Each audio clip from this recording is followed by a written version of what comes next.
because It is. we have so many roots. We have a one root, like one root tree, but let's just think about this way. A God created a man and a woman with a sin, right? And he created them with their similar to look as he is, right? Similar to his look. But for what? For uh, for this woman to actually get pregnant of him, not his husband, and for this woman to uh, give a birth to a baby, which is his son, son of God, and for this God to sacrifice his son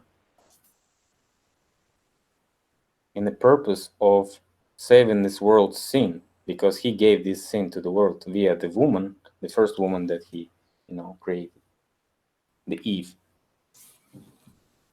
And the sacrifice was for the sins of the world. So he sacrificed himself for the sins of the world that he gave to the world. Mm. So this is never-ending story. It's like, symbol of 8, eternity, or whatever, mathematical symbol. That just reminds me all this astronomical observation that we can check on a sun movement in the sky, right? The symbol of 8. So it's like the Chinese main symbol. They believe in it very, very much. And what they paid on 888, they started a war exactly at the day of start of the Olympic Games in China, just Mm. to mock the Chinese and, troll, tell them like, we know that you like this symbol. Yes. August, the month of August is the 8th month, and you both, if you have 4 strong different seasons, so the autumn is when everything starts dying, but you also have harvest. So that's just one thing I came to think of. I have a bit of a cold, that's why I don't sound like I usually do. Yeah. So Let's just fall back to the presentation. yes. And Yeah, sure. I'll share my screen here. Let's see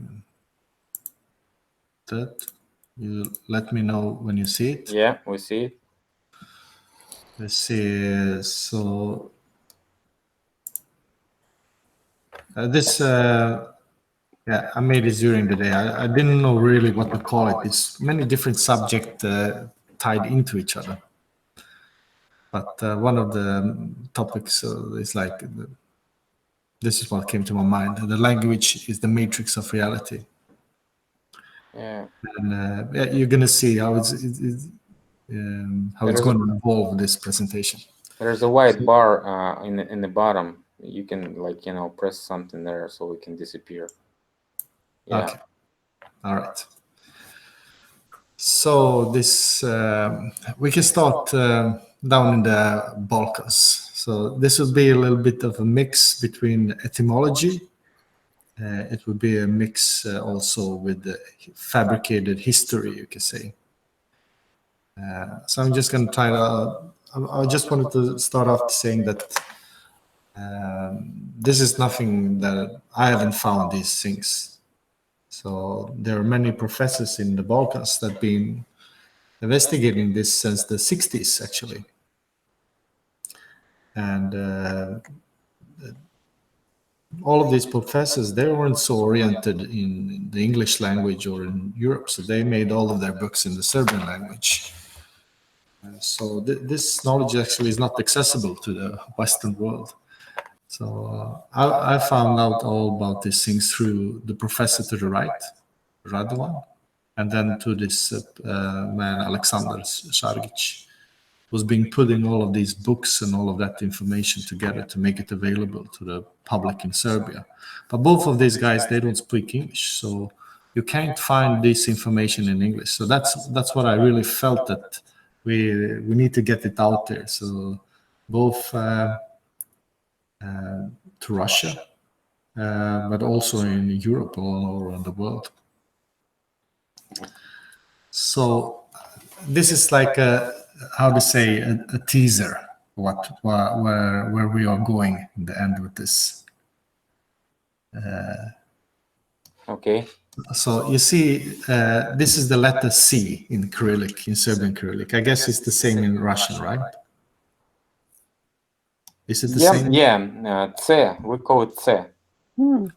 Okay. So I want to show you an example of when we have an alignment. So the word "ts." I mean, the funny thing is, like, we have both of those letters. The first, the C, actually, the black C that you have before the equal, is we call it S. Yeah. Like a dollar in the United States, like S.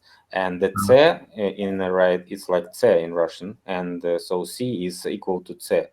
In Swedish, Okay. it's there.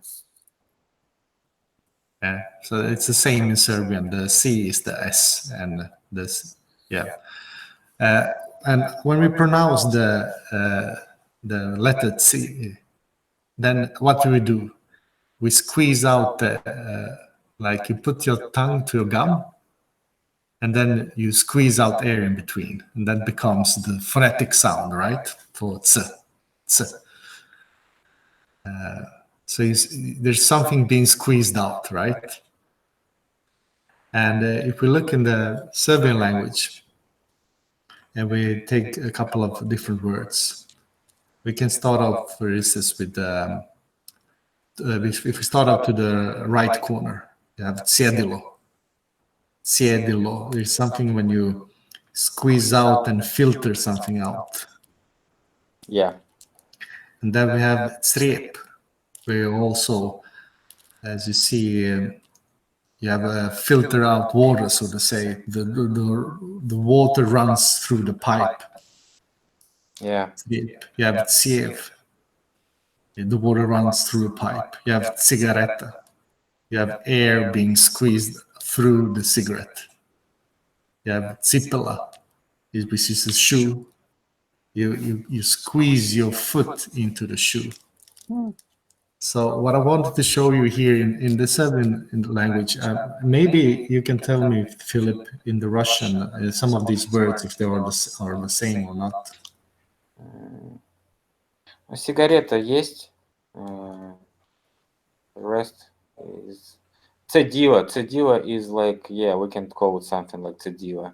It's like when you actually do the pouring of water or something like. Yeah. Okay. Yeah. So that's the same. 2 or 5, like. Yeah. Okay.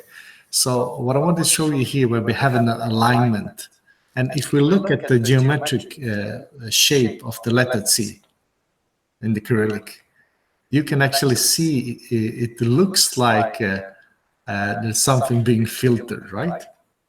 You have two pipes coming into one. It almost looks like crep, the pipe on the roof. Yep. So what I wanted to get across is that we have an alignment here. We have a visual alignment of the letter itself with the phonetic sound. Yeah. With the activity when we pronounce the phonetic sound as well, when we put the tongue to the gum and we squeeze out the air. We have alignment with the activity itself with those different words. So we have a logic going across, and we have like, it's an intuitive, it becomes very intuitive. I call it volume thinking or image thinking. When you have some sounds or, you know, pronunciations which give you like all this frequency that your mind visualizes actual object. Yeah. It becomes very intuitive and very logical. Yes. And if we imagine so to say, a perfect language, in a perfect language, we will have an alignment in all areas. Yeah, we call it system language, like the system language of computers which is like mother language. Yeah, yeah, that would be the mother language, the root, so to say. So yeah, so this is the teaser. I have plenty of other examples. We can see if we have time for them or not. So if we continue here, I put out this slide because, as we believe now in the Europe, we believe we base our culture on the Roman culture and on the ancient Greek culture. That's the birthday of the Western civilization. So firstly, if we go and look at the Roman, we say, okay, the Roman was have different characteristics, but we know that the Roman was based on the Greek. But if we look at the Greek, then we come to an explanation. It's the Greek culture is based on Minians, Mycenaean, and Dorian. And this, just to get it right, I'm no kind of scientist or expert, but I'm a good. I have a good detector when it comes to bullshit. For me, this explanation of the basis for the Greek culture is quite weak. If we look for the Dorian, for instance, they spoke kind of Greek, not as advanced, no writing system. Like, oh, okay, but where did the Greek come from? We don't have a good explanation, right? So I think they have. Remember that golden rune when the guys were like swimming on the boat? How do you call it? Argonauts legends, when they were actually trying to cheat one king and stole his like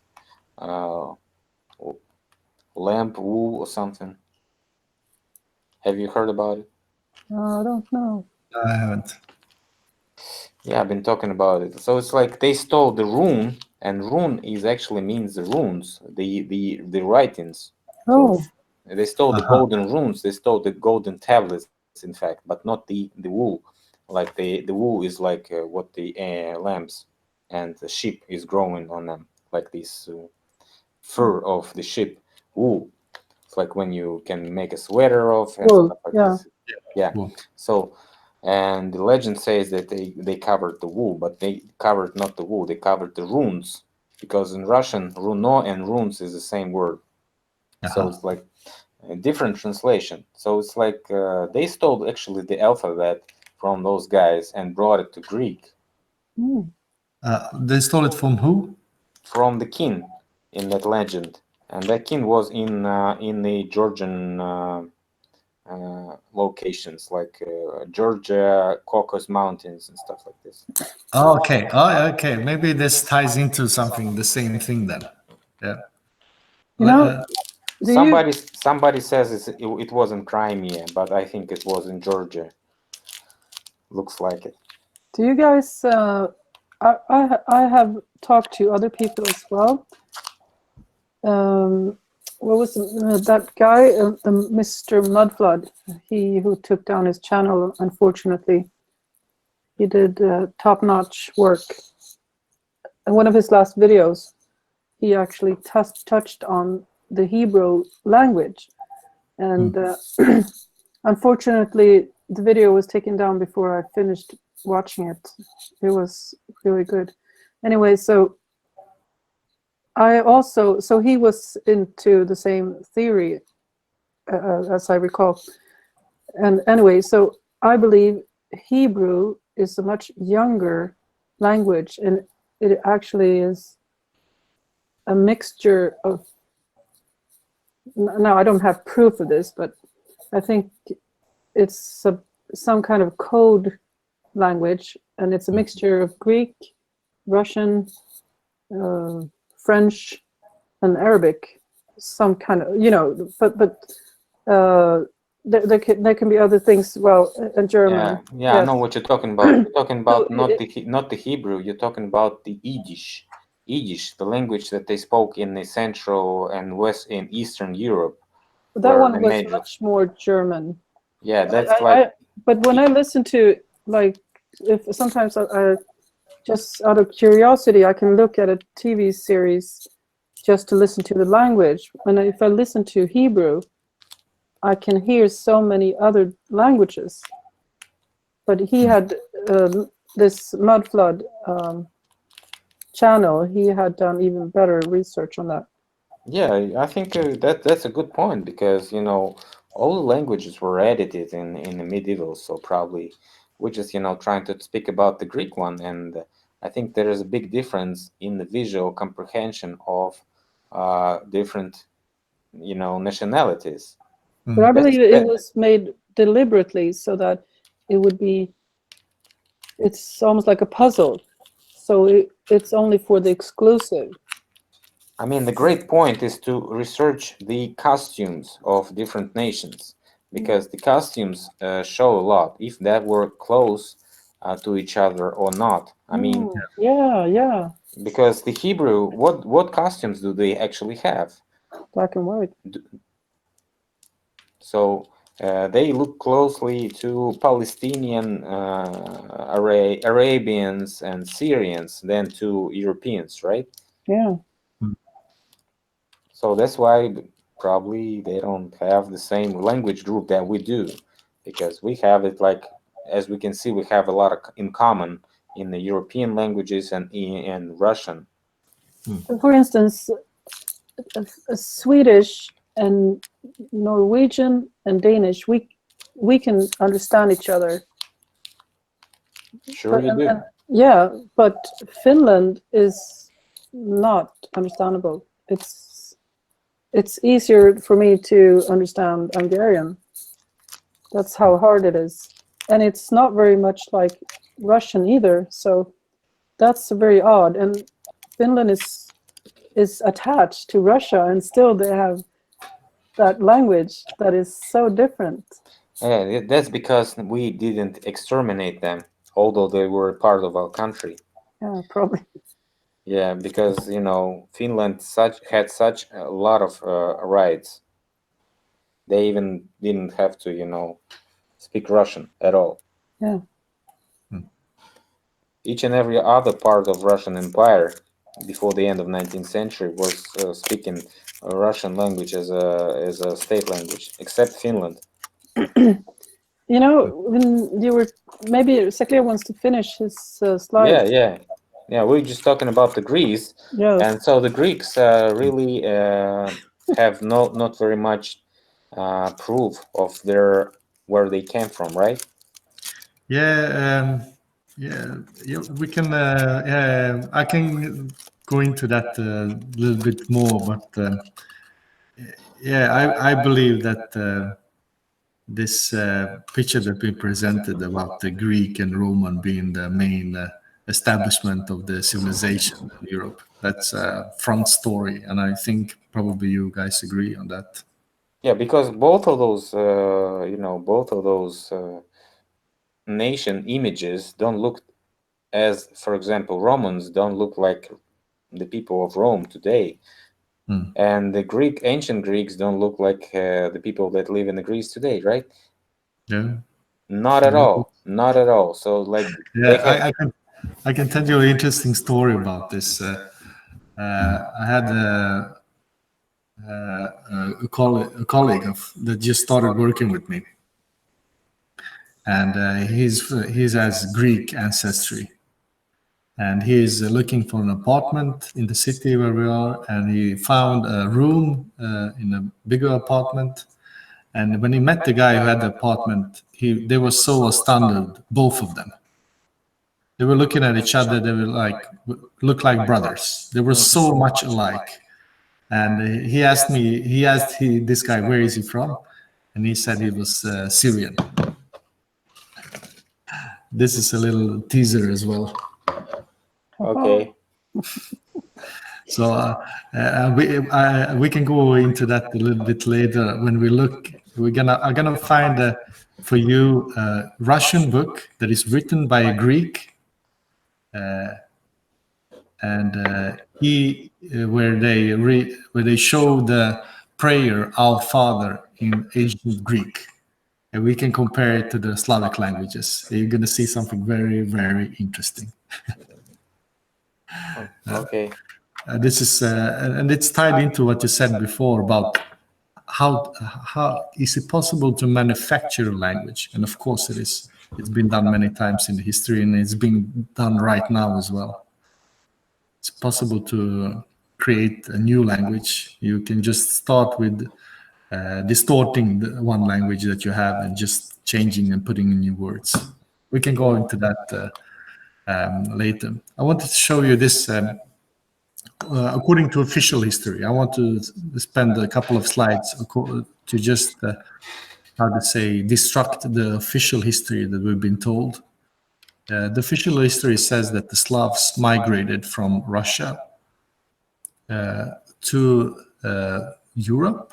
First, they came into like the German area, and then they continued and settled down in the Balkans. So before that, there was no Slavs in the Balkans, according to official history.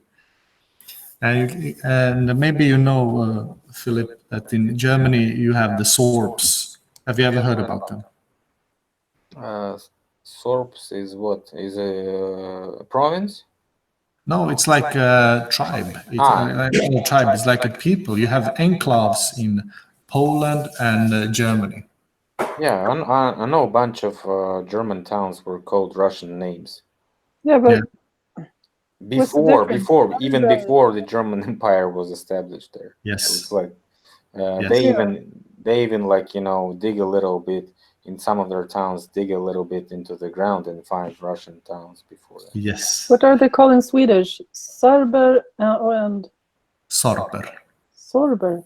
Oh, Yeah. I didn't know about that. And when you look at the dresses, when you look at the dances, when you look at the flags, when you look at the songs, it's the same. And the explanation of official history is that the Slavs migrated from Russia and then they went to Germany. Some stayed and some continued to the Balkans. That's the explanation. But Philip, as you said there's so many smaller cities you can find in Poland, in all over Germany that have Slavic names. You have so many examples of Raseni, villages and called Raseni, you know, about the scattered ones. Yeah, Raseni is like spread it. Yeah. Literally spread it. It's Yeah. translated like spread it, and Russian is also spread it. So it's like they were spread it in all the Asia, and Asia, in fact, is AS. AS is the first letter of Russian alphabet. So Asia is the land of aces. So it's like that's why it's called Asia. Yeah, it's so this is how official history explains it. Like this is what happened, but there's a problems with that. With that. So according to official history, I heard numbers about 200,000 people were a part of this big move. And then we're talking about elders, women, and children, all in a big crowd, moving over a vast area. And nobody is really nobody has really gone into explaining how is that even possible. So if you imagine back then, you have no roads. There was plenty of forest in Europe. How do you move a crowd with 200,000 people? This is like what year was that? Before the Roman times? This is the 6th century. So it's like the Roman times, after the Roman times, right? Yeah, after the Roman times. Yeah. So probably they'll say that they were using the Roman roads. So it's like. But even if you say that, okay, even if they have highways, let's say they had highways, how did they feed themselves? There's no way they could have fed themselves, but they'll say that they were carrying the carriages of food. Yeah, they would need to carry. And if you, there's been calculations done on this, how many oxes and how much cattle you would need to have for a trip like this. And they would say that it was like not in one day, First of all, it's like they say that we were like, migrating in parts. Probably first were men who were like on horses, and then there came small groups of women, children, and elders, and joined them while they were spreading and protecting themselves. So this is how the official paradigm looks like. And that also needs to be explained. Like, why would they do it like that? It's if you have so many people that wants to move, usually it's about some kind of root cause. It must be under some kind of a threat. Why would you just pick up your things and move out from the village? No, they can explain it with different stuff like hunger, Yeah, and maybe exactly. seasons, dry seasons or something like this. Dust bowl, who knows? Freezing temperatures. Yeah, yeah, but I think none of those explanations hold water. They can't really explain how you can migrate with such a vast number. And then also, this is the most interesting part. Exactly. We don't have to prove anything. We have to promote the theory, and Yeah. don't look in the back and just let them prove themselves.